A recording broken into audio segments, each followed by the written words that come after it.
بسم اللہ الرحمن الرحیم۔ قال اللہ تعالیٰ فی القرآن قل ادعوا اللہ او ادعوا الرحمن ایما تدعوا فلہ الاسماء الحسنی ولا تجہر بصلاتک ولا تخافت بہا وابتغ بین ذلک سبیلا۔ کہہ دو کہ تم اللہ کو اللہ کے نام سے پکارو یا رحمان کے نام سے، جس نام سے پکارو اس کے سب اچھے نام ہیں، اور نماز نہ بلند آواز سے پڑھو نہ آہستہ، بلکہ اس کے بیچ کا طریقہ اختیار کرو، یا رحمان یا رحیم۔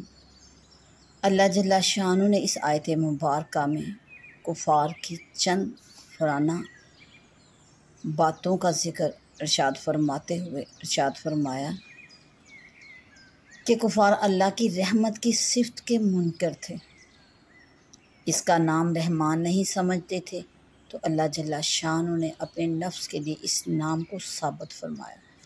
اللہ جل شانہ نے ارشاد فرمایا یہی نہیں کہ اللہ کا نام اللہ ہو یا رحمان ہو یا رحیم ہو، ان کے سوا اور بھی بہت اچھے بہترین احسن نام ہیں، جس پاک نام سے چاہو اس سے دعائیں کرو۔ سورہ حشر کے آخر میں بھی اللہ جل شانہ نے اپنے بہت سے نام ارشاد فرمائے۔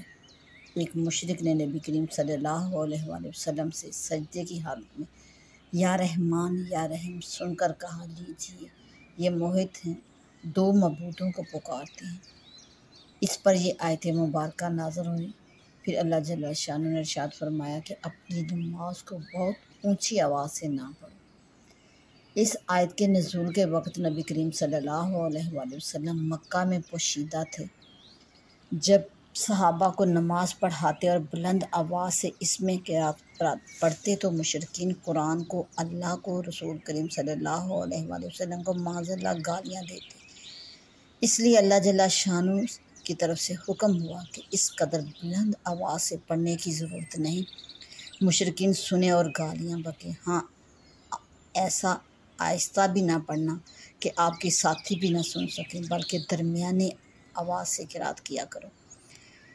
پھر جب آپ ہجرت کر کے مدینہ منورہ پہنچی تو یہ تکلیف جاتی رہی، اب جس طرح چاہیں پڑھیں۔ مشرکین جہاں قرآن کی تلاوت شروع ہوتی تھی بھاگ کھڑے ہوتے، اگر کوئی سننا چاہتا تو ان کے خوف کے مارے چھپ چھپ کر بچ بچا کر کچھ سن لیتا، لیکن جہاں مشرکوں کو معلوم ہوا تو انہوں نے انہیں سخت ایذا دی شروع کی۔ اب اگر بہت بلند آواز کریں تو ان کی چیخ اور ان کی گالیوں کا خیال، اور اگر بہت پست کر لیں تو وہ جو چھپے لگے کان لگائے بیٹھے ہیں وہ محروم، اس لیے درمیانہ آواز سے قرات کرنے کا حکم ہوا۔ الغرض نماز کی قرات کے بارے میں یہ آیت نازل ہوئی۔ مروی ہے کہ حضرت ابوبکر اپنی نماز میں پست آواز سے قرات پڑھتے تھے، اور حضرت عمر رضی اللہ تعالیٰ عنہما بآواز بلند قرات پڑھا کرتے تھے۔ حضرت صدیق اکبر رضی اللہ عنہ سے پوچھا گیا کہ آپ آہستہ کیوں پڑھتے ہیں، تو آپ رضی اللہ عنہ نے ارشاد فرمایا کہ اپنے رب سے سرگوشی ہے، وہ میری حاجات کا علم رکھتا ہے۔ تو فرمایا کہ یہ بہت اچھا ہے۔ حضرت عمر رضی اللہ عنہ سے پوچھا کہ آپ بلند آواز سے کیوں پڑھتے ہیں، تو آپ رضی اللہ عنہ نے ارشاد فرمایا شیطان کو بھگاتا ہوں، سوتوں کو جگاتا ہوں۔ تو آپ سے بھی فرمایا گیا بہت اچھا ہے، لیکن جب یہ آیت اتری تو حضرت ابوبکر رضی اللہ عنہ سے قدر بلند آواز کرنے کو اور حضرت عمر فاروق رضی اللہ عنہ سے قدر پست آواز کرنے کو ارشاد فرمایا گیا۔ ابن عباس رضی اللہ عنہ فرماتے ہیں کہ یہ آیت دعا کے بارے میں نازل ہوئی۔ اسی طرح حضرت عائشہ سے روایت ہے، آپ فرماتی ہیں کہ یہ آیت دعا کے بارے میں نازل ہوئی۔ یہی قول حضرت مجاہد، حضرت سعید بن جبیر، حضرت ابو ایاس کا ہے۔ مروی ہے کہ بنو تمیم قبیلے کا ایک عربی جب بھی آپ صلی اللہ علیہ وآلہ وسلم نماز سے سلام پھیرتے یہ دعا کرتا کہ اللہ مجھے اونٹ عطا فرما، مجھے اولاد دے۔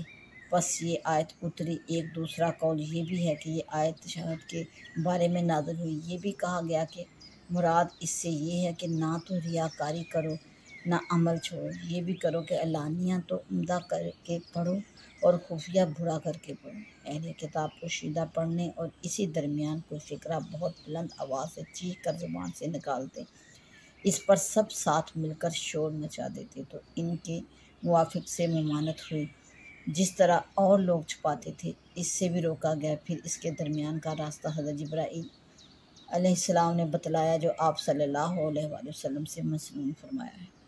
اللہ کی حمد کرو جس میں تمام تر کمالات اور پاکیزگی کی صفتیں ہیں، جس کے تمام تر بہترین نام ہیں، جو تمام تر نقصانات سے پاک ہے، اس کی اولاد نہیں، اس کا شریک نہیں، وہ واحد ہے، صمد ہے، نہ اس کے ماں باپ، نہ اولاد، نہ اس کی جنس کا کوئی اور، نہ وہ ایسا حقیر کہ کسی کی حمایت کا محتاج ہو یا وزیر و مشیر کی اسے حاجت ہو، بلکہ تمام چیزوں کا خالق مالک صرف وہی ذات ہے، سب کا مدبر مقدر وہی ہے، اسی کی معیشت تمام مخلوق میں چلتی ہے، وہ واحد لا شریک لاہو ہے، نہ اس کی کسی سے بھائی بندی ہے، نہ وہ کسی کی مدد کا طالب ہے، تو ہر وقت اس کی عظمت، جلالت، کبریائی، بڑائی اور بزرگی بیان کرتا رہے، اور مشرکین جو تمہیں اس پر باندھتے ہیں تو ان سے اس کی ذات کی بزرگی اور پاکیزگی بہت بیان کرتا رہے۔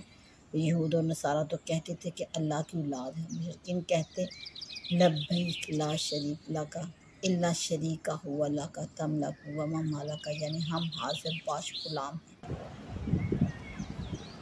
اے اللہ تیرا کوئی شریک نہیں، لیکن جو خود تیری ملکیت میں ہے تو ہی ان کا اور ان کی ملکیت کا مالک ہے۔ صابی اور مجوسی کہتے اگر اولیاء اللہ نہ ہوں تو اللہ سارے انتظام آپ نہیں کر سکتا۔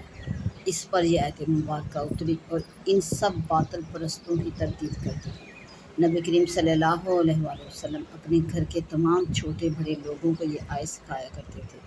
آپ نے اس آیت کا نام آیت العز یعنی عزت والی آیت رکھا۔ بعض آثار میں ہے کہ جس گھر میں رات کو یہ آیت پڑھی جائے اس گھر میں کوئی آفت یا چوری نہیں ہو سکتی۔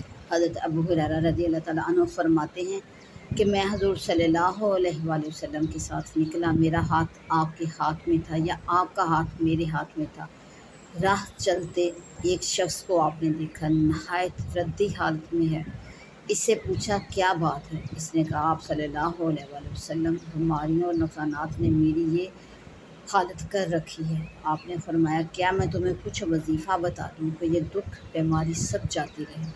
اس نے کہا ہاں یا رسول اللہ صلی اللہ علیہ وآلہ وسلم، ضرور بتلائیے۔ احد اور بدر میں آپ کے ساتھ نہ ہونے کا افسوس میرا جاتا رہے گا۔ اس پر آپ ہنس پڑے اور فرمایا تو بدری اور احدی صحابہ کے مرتبے کو کہاں سے پا سکتا ہے؟ تو ان کے مقابلے میں محض خالی ہاتھ اور بے سرمایہ ہے۔ حضرت ابو ہریرہ رضی اللہ عنہ نے عرض کیا یا رسول اللہ صلی اللہ علیہ وآلہ وسلم، انہیں جانے دیجیے، آپ مجھے بتلا دیجیے۔